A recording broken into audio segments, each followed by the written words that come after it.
Oh, what's up, Damons and Damonettes? Tis I, Natraxi, Demon, Coheen, and today I wanted to go over Paragon levels.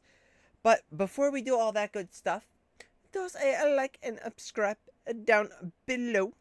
So, if you perused my light spend guides, and maybe you've done a little bit of light spending after, and you've been building up, and you've got like maybe 20 or so Supreme Plus heroes, and you're seeing that little light up for that Paragon level. So what are Paragon levels? Well, we go to my Lightspin account.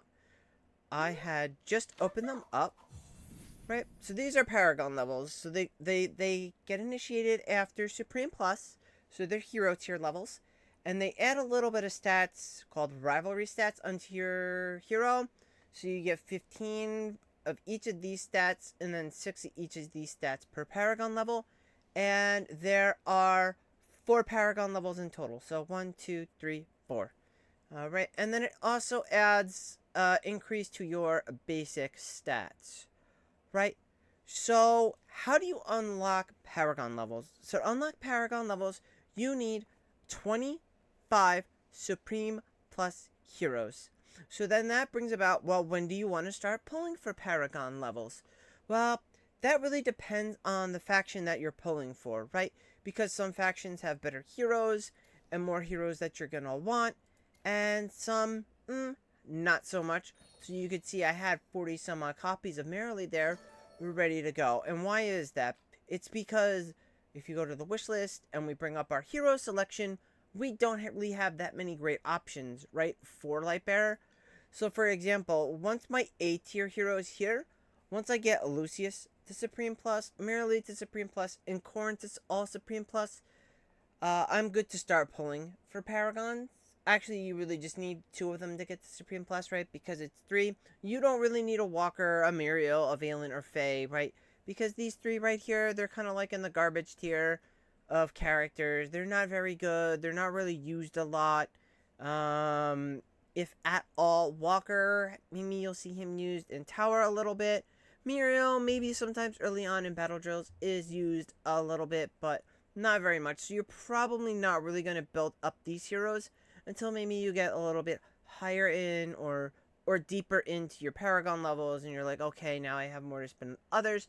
So it's better to build up somebody like a Merrily, who's going to give you an increase in your Dream Realm score and help you get more yellows that way.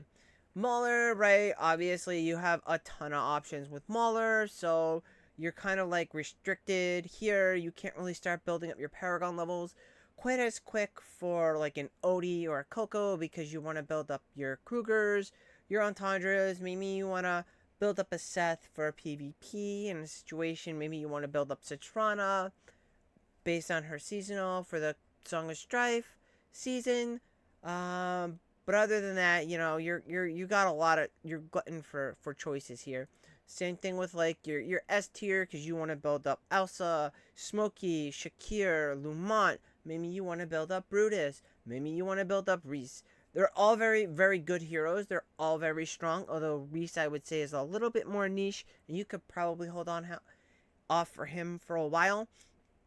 But you definitely can start thinking about like once you get your Shakir, your Lumont, Elsa, and Smokey all to S plus, then you can start thinking about Paragon levels for some of those heroes, and the other factions are obviously the same. I would say big heroes, maybe like a Thorin, who you're going to primarily use in PvP a lot, is someone you never want to stop pulling for, at least on your wish list, right? Epic Recruit's a little bit different just because you want to use that to build up the extra copies for the other heroes that you do need to unlock S plus. So is there like a magical point in total heroes, right? Obviously you have the factions, but you want to start thinking about pulling for those Paragon levels at or around 15 to 16 heroes in general. That includes your Celestials and the Hypogeans as well, because they're not on the wish list and you got to pull through them through Stargazer. So, what do the different stats add, right? So if we go back here to our Merrily and we look at the Paragon stats, what does this do? So if we click on info here, rivalry stats and basic stats can be added together, but the only following modes: Arena, Supreme Arena, Crystal Clash, right? So your rivalry stats here that you get from the Paragon levels are primarily for PvP content. And those 3 modes, it just listed. So that's going to give you an edge on anybody else. So you're going to have, what do they kind of do? Energy regen reduction. So there's a few heroes, like a Viperian, that reduce your hero's energy gain. That'll help nullify that. You get more energy on hit, more energy on hit. Debuff focus. I don't know if anybody really knows what that one does. Then you have resilience, which is kind of like a resistance. I'm not sure what that one is. That might be magic damage. Then you have damage boost, obviously, and more damage, and damage reduction, less damage taken. So those are only useful in PvP, and that's where Paragon stats have their most value.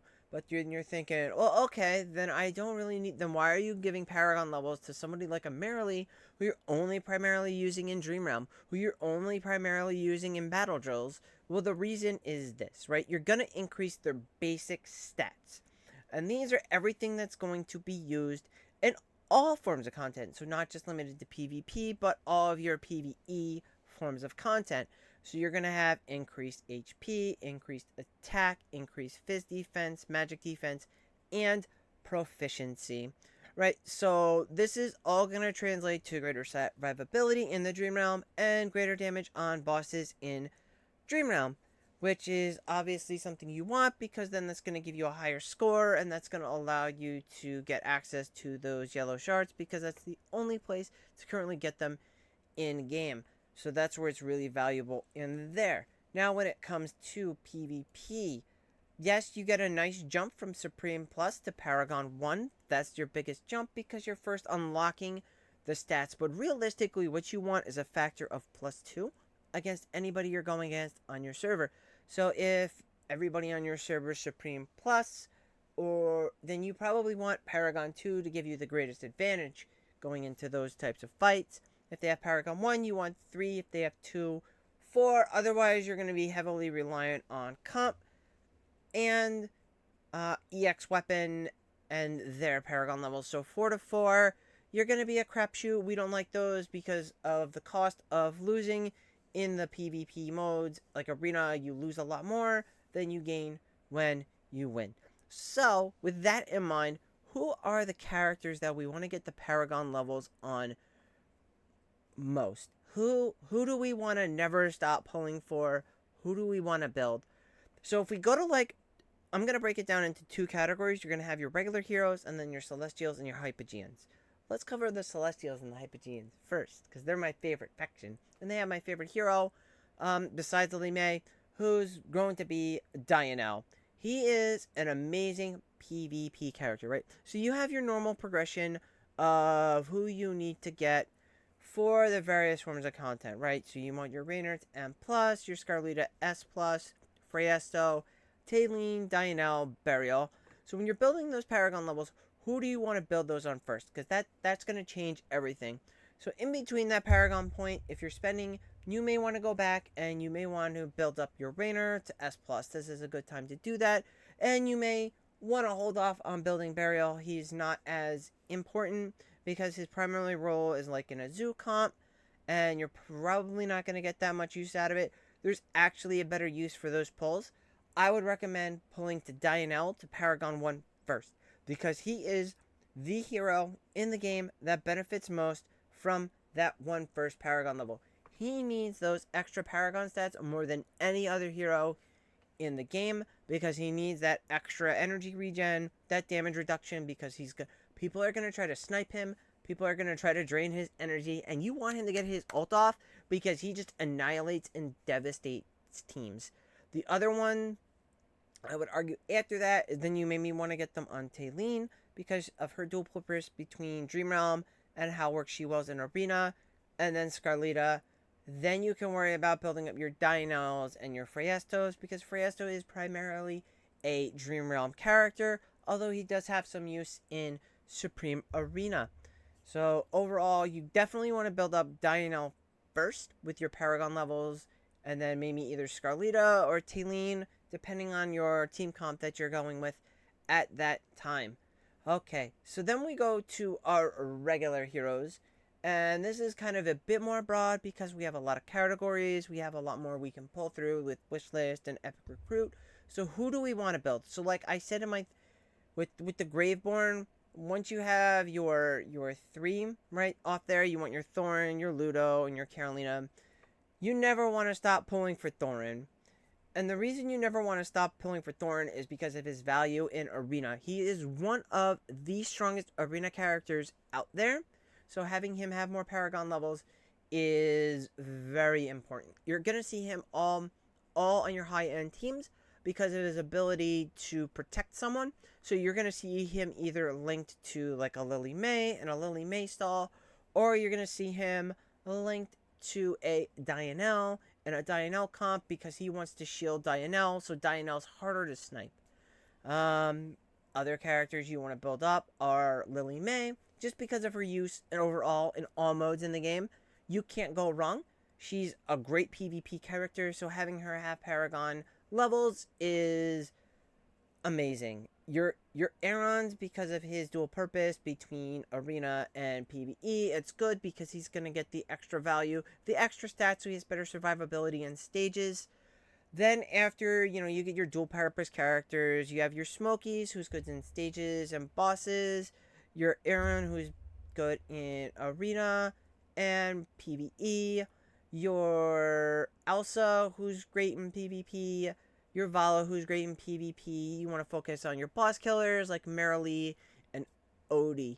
And then after that, you can just kind of fill in. I would focus more primarily on arena type characters and boss killers, just because that's where you're going to get your greatest impact. Because you have a lot of heroes that are primarily PvE type heroes that don't benefit or really need those Paragon levels because you're not going to use them in a lot of forms of content. Heroes that like that might be like a Cassidy, Rainer, obviously he doesn't need it. Kruger, let's see, Citrana, because she's purely based on her seasonal. So those are just a couple examples of characters that you may want to build. Of course, it's always going to change over time as new heroes come out. Are there any roles that benefit more? Yes, always in PvP, you always want to focus more on your attackers and less on your support for the Paragon levels, but you do want to get your support their Paragon levels at some point. It's just not going to have as big of an impact in your arena team. So obviously, like I said, you want to go with like a Vala or a Sylvina for sniping. You want to go with, Thorin for protection, Scarlita because she's a little bit frail, so those Paragon levels help her out. Dianelle because he's just amazing at deleting people. Lily May. Tamesia is a good one. Lumont maybe because he may be popping up more because of his combo ability with Olmus. Olmus is a character you can get Paragon levels on, but I would recommend he only really needs one to be effective because he's primarily there as more of a support. So support aren't as important. Yes, you maybe want at least one on your support heroes that you're thinking about for PvP, but you don't need it on all of them. So another one would be Rowan. He wouldn't need them because you're not really going to use him a lot in PvP, if at all. Hewan is someone you would want to build. Brian is someone you probably would want to build even more so now because of his ability to protect an Aaron in your comps there. So that's about it. And as always, it can always change with new heroes because like a Lily May came out and she messed up everything. And I will catch you all next time. And as always, toss a comment or a question down below. Laters.